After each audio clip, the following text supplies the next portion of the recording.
So welcome back to our channel 1-2-Step. In this video, I'm going to be teaching you guys on how you can turn Webtoon into dark mode. So guys, if you want dark mode in your Webtoon and you don't know how to do that, then this video is for you. So just go ahead and open Webtoon. So guys, the option to turn your Webtoon into dark mode is not in the app itself. So you just need to go back and open settings. And once you're there, scroll down till you find this display and brightness option. Just tap there. And once you're here, you can just change your appearance to dark, and that will also automatically change your Webtoon to dark mode. And as you can see, I have already chosen the dark one, and once I open Webtoon, you can see that the Webtoon is also in the dark mode. So guys, that's how you turn your Webtoon into dark mode.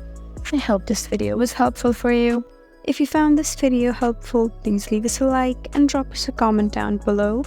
And if you want more helpful videos like these, then please subscribe to our channel. We'll see you again next time. Thank you for watching.